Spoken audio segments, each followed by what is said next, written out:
Welcome back to my YouTube channel. जैसे कि आप सबको पता है कि हम जो है कि एलएलएम एंट्रेंस जो इस बार के हैं होने वाले हैं उसके कुछ क्वेश्चंस हम डिस्कस करें जो फेवरेट हो सकते हैं, जो क्रीम क्वेश्चंस है जो उस टॉपिक के या उस सब्जेक्ट के। हमने सिलेबस ऑलरेडी डिस्कस किया है, थर्ड सेट हम देखने जा रहे हैं। Third set of 50 new MCQ जो है एलएलएम एंट्रेंस के, इसके फेवरेट क्वेश्चंस क्या क्या हो सकते हैं या उसके क्रीम क्वेश्चंस क्या है। जैसे कॉन्स्टिट्यूशन आपके सिलेबस में है, इसका एक क्वेश्चन है। अब ये power to impose reasonable restriction on the fundamental right, तो इसका प्रेसिडेंट के पास है, पार्लियामेंट के पास है, सुप्रीम कोर्ट या स्टेट लेजिस्लेचर। हम सबको पता है कि पार्लियामेंट के पास से इस तरह के आपको इजी क्वेश्चन पूछे जाते हैं। जूरिस्प्रूडेंस पे आपको पूछ सकते हैं कि थियरी का नाम क्या है या थियरी किसने दी थी। जैसे थियरी ऑफ सोशल सॉलिडेरिटी एक बार पूछ लिया गया था और एमिल डर्किन इसका आंसर है। उसी तरह से एक क्वेश्चन उन्होंने पूछा था लॉ ऑफ टॉट पे, the defence of inevitable accident is applicable in the case of trespass नहीं, निग्लिजेंस नहीं, डिफेमेशन नहीं, न्यूसेंस नहीं। तो इसका आंसर जो है केस ऑफ निग्लिजेंस, अगर कोई निग्लिजेंस होता है, फॉर एग्जाम्पल अगर ये निग्लिजेंस यहाँ पे हुआ है और पेड़ गिर गया है, तो इनएविटेबल एक्सीडेंट एक डिफेंस इसमें माना जाएगा। इवन फिर यहाँ पे डिफेंस का जो गलती है वो डाइल्यूट हो जाता है। लॉ ऑफ क्राइम पे आपको पूछ सकते हैं कि ये पर्टिकुलर सेक्शन या ये पर्टिकुलर जो ऑफेंस है वो किसका हो सकता है। जैसे अभी भारतीय न्याय संहिता आ गई है, तो आपको उसके बारे में भी क्वेश्चन पूछ सकते हैं। क्रिमिनल मिसअप्रोप्रिएशन ऑफ प्रॉपर्टी कौन से सेक्शन में है। ज्यादातर चांसेस है कि वो पुराने आपको पूछेंगे, लेकिन बीएनएस के जो क्रीम क्वेश्चंस है जो उसके इंपॉर्टेंट अमेंडमेंट्स है उसके बारे में आपको वो बोल सकते हैं। तो जब ये 10 एमसीक्यू 10 सेट्स हम करेंगे उसमें वो भी कवर करेंगे। इसमें जैसे आपको पूछ लिया कि IPC criminal misappropriation of property क्या है, तो इसका 403 सेक्शन सबको पता है। सेक्शंस आप अक्रॉस देख लीजिएगा। कॉन्ट्रैक्ट में contract where both the parties make a promise is known as what, unilateral contract, bilateral contract, void contract, voidable contract. Unilateral contract में जैसे आपको पता है कि एक ही प्रॉमिस होता है, बायलैटरल में दोनों तरफ से प्रॉमिस होता है, तो इसका आंसर बी होगा। उसी तरह से एडमिनिस्ट्रेटिव लॉ पे आपको क्वेश्चन पूछ सकते हैं, द प्रिंसिपल ऑफ प्रोमिसरी एस्टेपल, जो कि थोड़ा टफ लेवल का क्वेश्चन इसको उन्होंने पूछा है, लेकिन एकदम बेसिक है जो आपको पूछा गया है कि principle of promissory estoppel prevents a party from acting contract to an earlier promise the government from imposing new taxes, a court for hearing a case without jurisdiction या the enforcement of unlawful contract। आप जैसे question पढ़ते हैं आपको पता चल जाता है कि वेरी नियर आंसर है कुछ। और एमसीक्यू में सबसे अच्छी चीज क्या होती है कि आंसर उसी में छुपी हुई है, तो उसका जो बेस्ट आंसर आपको चूज करना होता है। प्लस ये जो अगर आपने ये सब्जेक्ट पढ़ा है तो उसका एकदम बेसिक भी आपको पता है, तो आप इसका आंसर कर सकते हो। इसका आंसर ए होगा, a party from acting contract contrary to an earlier promise, ये इसका आंसर है। उसी तरह से ह्यूमन राइट पे question, the convention on elimination of all form of discrimination against women, CDAW, कब ये अडॉप्ट हुआ? 1979। ये एक फेवरेट क्वेश्चन दो तीन बार आ चुका है, तो आप सीडीयू डब्ल्यू पे भी क्वेश्चन आप देख लीजिए। फैमिली लॉ पे भी वो बेसिक क्वेश्चन पूछते हैं कि कब मैरिज वाइड होगा, अनवाइडेबल अनवाइड होगा, तो आप वो एक बार थोड़ा उसको ब्रश अप कर लीजिएगा। उस पे भी हम जो है कि एक speed mini mini marathon lecture वाला सीरीज वीडियो का डालने की कोशिश करेंगे। इसको आप लाइक करिए, सब्सक्राइब करिए, जिससे कि इस तरह की वीडियोस हम आपको भेजते रहें। और आपको कोई भी क्वेश्चन है, प्रश्न है, आप उसको टेक्स्ट बॉक्स में पूछिए, हम उसको आंसर करने की कोशिश करेंगे। Under the Hindu marriage act 1955, marriage is considered as void if the parties are within the prohibited degree of relationship or if either party is living spouse at the time of the marriage। तो इसका answer both B and C है। जो कि option आप देख सकते हो, the parties are within the prohibited degree of relationship और either the party has a living spouse. 11वां क्वेश्चन भी देख लेते हैं हम। The term prospectus under the companies act 2000 refers to, एकदम क्लियर इसका जो है कि अगर आप देखेंगे क्वेश्चन भी देखते हैं तो आपको आंसर पता चल जाता है। A document issued by a company inviting offer to subscribe to its securities. उसके बाद हम नेक्स्ट क्वेश्चन देखते हैं, द ऑफेंस से किस टाइप ऑफ क्वेश्चन आ सकते हैं, फेवरेट क्वेश्चन कौन से हो सकते हैं, क्रीम क्वेश्चन कैसे होते हैं, ये हम डिस्कस कर रहे हैं। इस तरह के हम 10 क्वेश्चन सेट डिस्कस करेंगे जिससे कि इंपॉर्टेंट क्वेश्चन कवर हो जाए। और जो 50 मार्क्स में से 50 क्वेश्चन में से 20 आपको राइट करने हैं कम से कम, वो आप क्वालिफाई कर जाते हैं और ज्यादा से ज्यादा आप लेने की कोशिश करते हैं। तो इसी type of question generally LLM entrance में पूछा जाता है। Offence causing death by negligence covered under the section IPC which covers की डेथ बाय नेग्लिजेंस है 304 ए है। इस तरह के जो इंपॉर्टेंट सेक्शन है आप देख लीजिए। इसी तरह का क्वेश्चन आपकी जुडिशरी में जेएमएफसी के एग्जाम में भी पूछी जाती है। अभी क्वेश्चन पूछ लिया था doctrine of structure of establish in which landmark case, एकदम बेसिक क्वेश्चन है, तो कोई भी बता देगा Kesavananda Bharati versus state of Kerala. तो इस तरह का क्वेश्चन जूरिस्प्रूडेंस का आपको क्वेश्चन पूछ लिया है। The question realism as a theory suggests that law is what a court say it is. Law is system of rule backed by the threat of a force. Law is social contract influenced by morality और law is derived from universal principles। Law के student, LLB के student, अगर उन्होंने basic भी अगर jurisprudence किया है तो उसका आंसर आराम से दे सकते हैं कि लॉ इज व्हाट कोर्ट से it is. when it comes to legal realism, realism means what is a law made by the judges or by the courts. So legal realism is a theory that suggests law is determined by the action and decision of the court, emphasize the role of the judges in shaping the law through the interpretation and decision. इसी तरह से आपको question पूछे जा सकते हैं। Next question जैसे law of tort का और एक देखते हैं कि assault in the tort refers to a physical actual physical harm caused to a person, a threat or an attempt to make a physical contact with another person, damage to a personal property or a false imprisonment। a threat to or attempt to make a physical contact with another person। assault means जब body touch हो जाता है तो assault हो जाता है, या उसका इसमें टॉर्ट में क्या होता है, और अगर ये क्राइम है तो उसमें अगर बॉडी को टच करता है तब, लेकिन अगर ये बॉडी को टच नहीं करता, उसको खाली डरता है, ऐसा दूर से करता है, तो इसमें आपको पता है कि थ्रेट है या अटेम्प्ट है फिजिकल कांटेक्ट रखने के, तो वो लॉ में वो टॉर्ट में उसको असॉल्ट बोलते हैं। उसका नेक्स्ट स्टेज जो वो उसका होता है वो बैटरी होता है।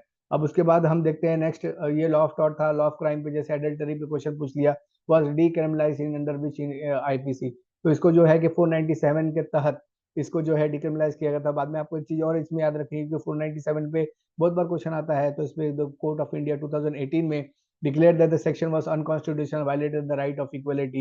ये जेंडर इक्वालिटी के बारे में क्वेश्चन आकर के वो पूछते थे। लॉ ऑफ कॉन्ट्रैक्ट में आपको क्वेश्चन पूछ सकते हैं, क्वांटम मेरिट क्या होता है, क्लेम्स अराइजेस व्हेन, इसका आंसर एकदम clear, contract is partially performed and the payment is due for the work done. इस तरह के क्वेश्चन आपको जनरली पूछते हैं। उसके बाद एडमिनिस्ट्रेटिव लॉ का जैसे आपको क्वेश्चन पूछ लिया होता है, which of the following is characteristic of the quasi judicial body, it conducts hearing and make decision of the dispute. Quasi judicial body जो होता है वो भी आपको जनरली इंपॉर्टेंट टर्मिनोलॉजीज जो है, चाहे वो एडमिनिस्ट्रेटिव लॉ हो, चाहे कॉन्ट्रैक्ट हो, चाहे वो कॉन्स्टिट्यूशन हो, चाहे एडमिनिस्ट्रेटिव लॉ हो, इस टाइप का क्वेश्चन आपको पूछते हैं। सारे क्वेश्चन जो हम डिस्कस कर रहे हैं, कभी कभी या तो एंट्रेंस एग्जाम में या तो एआईबी एग्जाम में या तो इस तरह के क्वेश्चन आपको बार बार आए हैं, तो इसी तरह के क्वेश्चन आपको जनरली जो क्रीम क्वेश्चन से सब्जेक्ट जो आते हैं, the right to work is a recognised human right under the which international document, तो इसका एकदम clear answer the international convention on economic social culture right, कि जो आपको है कि राइट टू वर्क यहाँ पे इकोनॉमिक एंड सोशल राइट्स की बात करता है।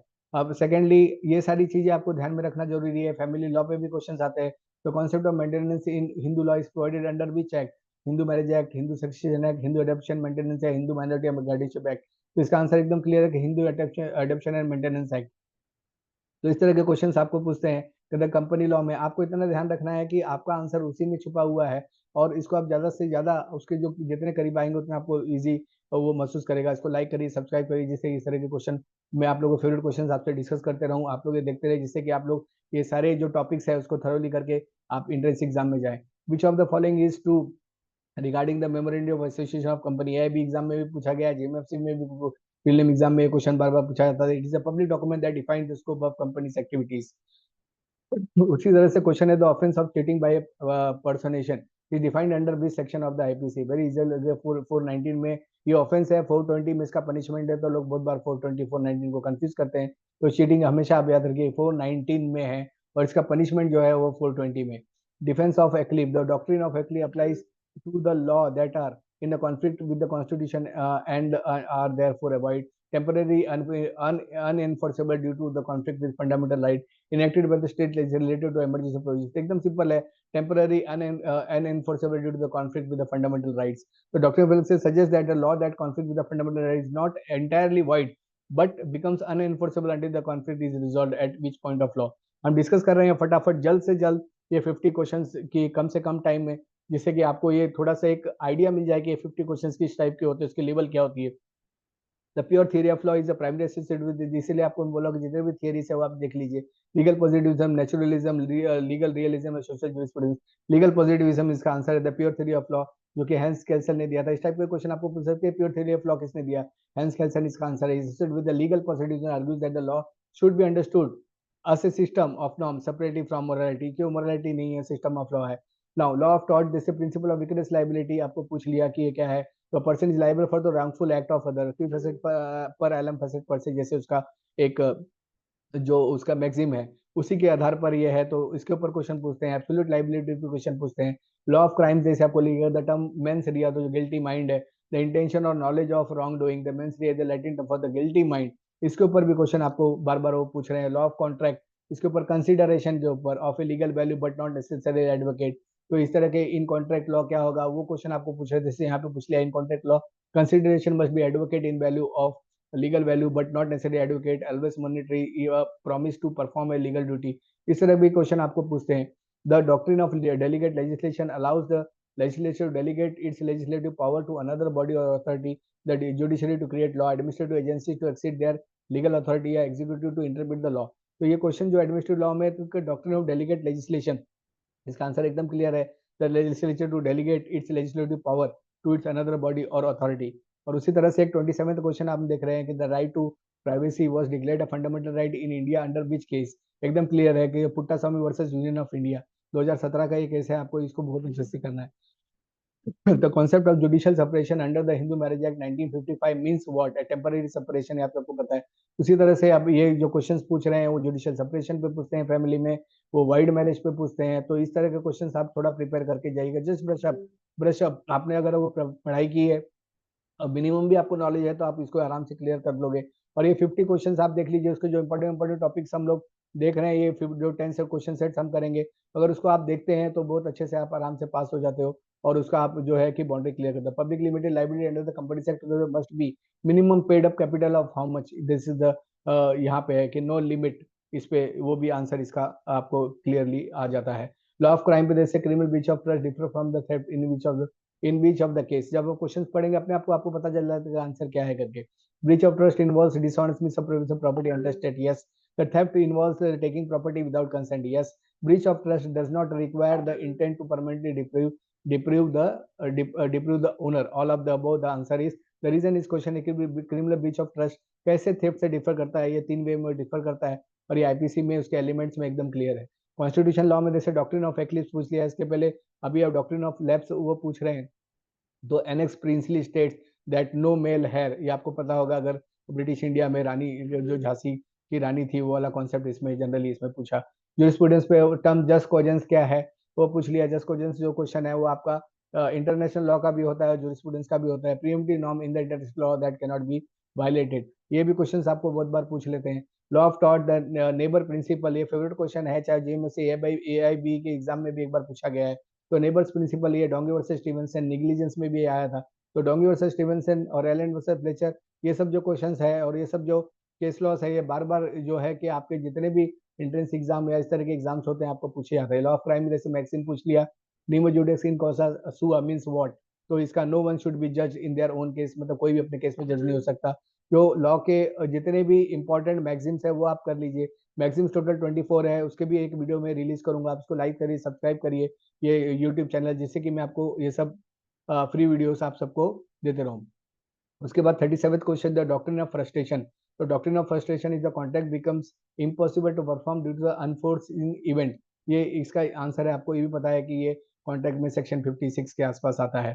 तो 38 administrative law, the principle of natural justice include all of the audi alteram partem nemo judex in हुआ और duty to give reason for decision. तो ये जो क्वेश्चन है ये भी आल्सो है फेवरेट क्वेश्चंस, आपको माना गया है कि ये जो प्रिंसिपल ऑफ नेचुरल जस्टिस पे क्वेश्चंस आते ही हैं किसी भी टाइप, चाहे वो एआईबी की एग्जाम हो, चाहे वो जुडिशरी की हो, चाहे वो जेएमएफसी को क्वेश्चन होते हैं, इस टाइप के क्वेश्चन उसमें वो पूछते हैं। तो international bill of human rights है जिसे कंसिस्ट ऑफ व्हाट, तो इसमें भी आप देखते हैं कि इंटरनेशनल बिल ऑफ राइट्स में ये सारा मैग्ना चार्टा के साथ साथ यूडीएचआर इंटरनेशनल, ये जो है कि उसका बेसिक जो है ह्यूमन राइट्स का वो इसमें जनरली कवर होता है, वो आप देख सकते हैं इसके अंदर। और इस टाइप ऑफ क्वेश्चन जनरली वो पूछते हैं एग्जाम्स में।